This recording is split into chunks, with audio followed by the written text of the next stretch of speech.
कटक में बाराबती स्टेडियम का माहौल मंगलवार को ऐसा था जैसे भारत और दक्षिण अफ्रीका के बीच सिर्फ एक T20 मैच नहीं बल्कि भारतीय क्रिकेट के भविष्य का निर्णायक अध्याय लिखा जा रहा हो।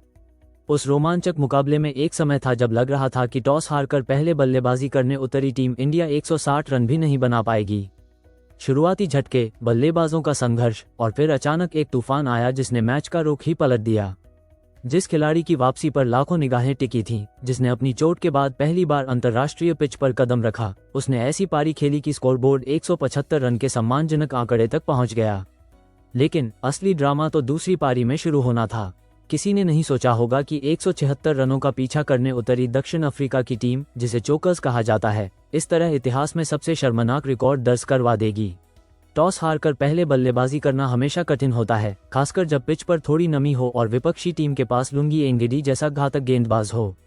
कटक के बाराबती स्टेडियम की पिच थोड़ी धीमी थी और उसका असर पहले ओवरों में साफ दिखाई दिया।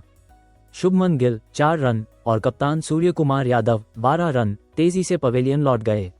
गिल, जो अंतर्राष्ट्रीय क्रिकेट में एक नया मुकाम हासिल कर रहे हैं, अपनी लय नहीं पा सके। वहीं सूर्य कुमार यादव का आउट होना भारतीय खेमे के लिए एक बड़ा झटका था। जब स्कोर 17 रन पर 2 विकेट था तो लगा कि भारत को एक बड़े स्कोर तक पहुंचाना मुश्किल होगा। अभिषेक शर्मा 17 रन और तिलक वर्मा 26 रन ने पारी को संभालने की कोशिश की। तिलक वर्मा, जिनकी बल्लेबाजी में आक्रामकता और संयम का अद्भुत मिश्रण है, ने कुछ बेहतरीन शॉट्स लगाए, लेकिन 32 गेंदों में 26 रन की धीमी पारी यह बताती है कि पिच पर बल्लेबाजी आसान नहीं थी। मध्यक्रम में अक्षर पटेल 23 रन ने भी कुछ उपयोगी योगदान दिया। लेकिन पारी का टर्निंग पॉइंट तब आया जब चोट के बाद वापसी कर रहे हार्दिक पांड्या मैदान पर उतरे। अंतर्राष्ट्रीय क्रिकेट में 74 दिनों के अंतराल के बाद उनकी वापसी पर सबकी नजरें थीं। कई आलोचकों ने सवाल उठाए थे कि क्या वो अपनी पुरानी लय हासिल कर पाएंगे, क्या उनकी फिटनेस वैसी ही होगी। लेकिन पांड्या ने आते ही इन सभी सवालों को अपने बल्ले से जवाब दिया। क्या हार्दिक सिर्फ बल्ले से ही मैच का रुख पलटेंगे?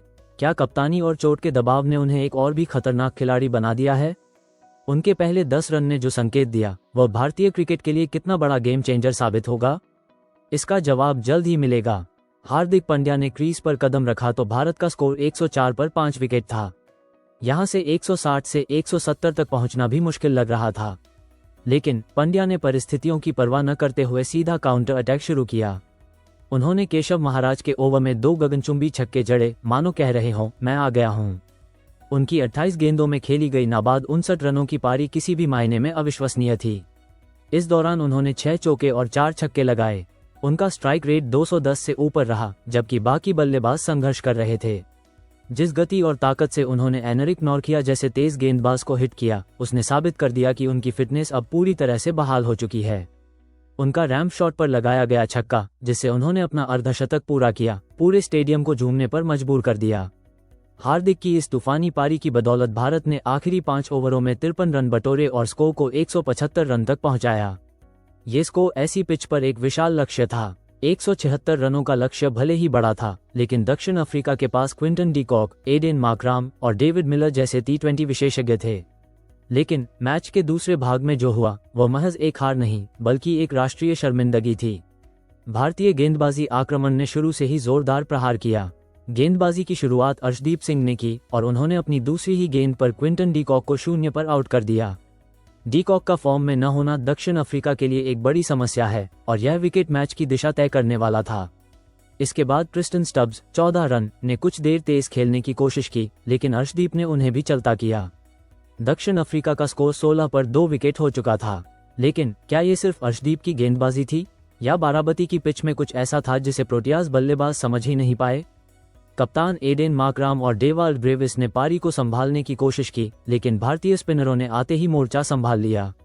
अक्षर पटेल, जो अपनी सटीक लाइन और लेंथ के लिए जाने जाते हैं, ने मार्कराम 14 रन को बोल्ड कर दिया। यह एक बड़ा विकेट था जिसने दक्षिण अफ्रीका की कमर तोड़ दी। और फिर वो पल आया जब डेविड मिलर, जिन्हें किलर मिलर कहा जाता है, क्रीज पर आए। हार्दिक पांड्या ने अपनी गेंदबाजी से मिलर को पहली ही गेंद पर आउट कर दिया। ये हार्दिक का मिलर को T20 अंतर्राष्ट्रीय में 6ठी बार आउट करना था। एक ऐसा रिकॉर्ड जो मिलर की प्रतिष्ठा पर एक सवालिया निशान लगाता है। क्या डेविड मिलर के लिए हार्दिक पांड्या एक अनसुलझी पहेली बन गए हैं? इसके बाद विकेटों की झड़ी लग गई। वरुण चक्रवर्ती और अक्षर पटेल ने मिलकर प्रोटियाज बल्लेबाजी क्रम को ताश के पत्तों की तरह बिखेर दिया। डेवाल्ड ब्रेविस 22 रन ही एकमात्र बल्लेबाज थे जिन्होंने थोड़ी देर संघर्ष किया। वरुण चक्रवर्ती ने अपनी रहस्यमय स्पिन से डोनोवन फरेरा को आउट किया। मार्को यानसेन ने भी कुछ बड़े शॉट लगाने की कोशिश की, लेकिन वह भी चक्रवर्ती की फिरकी में फंस गए। जब स्कोर 70 पर 7 विकेट था, तब जसप्रीत बुमराह ने आकर अपने करियर का एक बड़ा मील का पत्थर छुआ। उन्होंने डेवाल्ड ब्रेविस को आउट कर अपने T20 अंतर्राष्ट्रीय करियर के 100 विकेट पूरे किए। वो ऐसा करने वाले भारत के दूसरे गेंदबाज बने। इसके अलावा वो अंतर्राष्ट्रीय क्रिकेट के तीनों प्रारूपों टेस्ट, वनडे, T20 में 100 से ज्यादा विकेट लेने वाले भारत के पहले और दुनिया के सिर्फ 5वें गेंदबाज बन गए। यह एक शानदार व्यक्तिगत उपलब्धि थी जिसने इस ऐतिहासिक जीत के महत्व को और बढ़ा दिया। अंततः दक्षिण अफ्रीका की पूरी टीम महज 12.3 ओवर में 74 रनों पर सिमट गई। ये पुरुष T20 अंतर्राष्ट्रीय क्रिकेट में उनका सबसे कम स्कोर है। भारत ने यह मैच 101 रनों के विशाल अंतर से जीता। अब बात करते हैं भारतीय गेंदबाजों के प्रदर्शन की। गेंदबाज अर्शदीप सिंह 14 रन्स देकर 2 विकेट लिए, विद इकोनॉमी 6। गेंदबाज जसप्रीत बुमराह 17 रन्स देकर 2 विकेट लिए, विद इकोनॉमी 8.16। गेंदबाज वरुण चक्रवर्ती 13 रन्स देकर 2 विकेट लिए, विद इकोनॉमी 6.24। गेंदबाज अक्षर पटेल 7 रन्स देकर 2 विकेट लिए, विद इकोनॉमी 3.36। गेंदबाज हार्दिक पांड्या 6 रन्स देकर 1 विकेट लिया, विद इकोनॉमी 6। गेंदबाज शिवम दुबे 11 रन्स देकर 1 विकेट लिया, विद इकोनॉमी 5.28।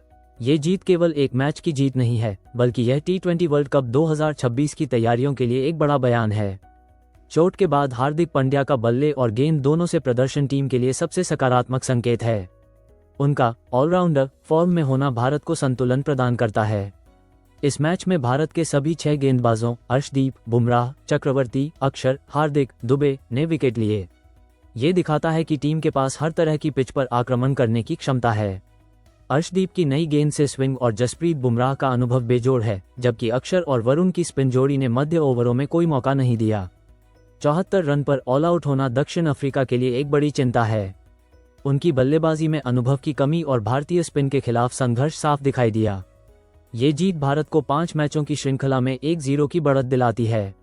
अब टीम इंडिया की नजरें दूसरे T20 पर हैं, जो कि एक पूरी तरह से अलग पिच और परिस्थितियों पर खेला जाएगा। क्या दक्षिण अफ्रीका अगले मैच में वापसी कर पाएगा? क्या कप्तान एडेन मार्कराम अपनी टीम को इस शर्मनाक हार से उबरने के लिए कोई नई रणनीति लाएंगे? और क्या टीम इंडिया का ये क्लिनिकल प्रदर्शन अगले मैचों में भी जारी रहेगा या प्रोटियाज पलटवार करेंगे? इन सभी सवालों का जवाब हमें सीरीज के अगले मुकाबले में मिलेगा। कटक में भारत ने एक संपूर्ण प्रदर्शन किया।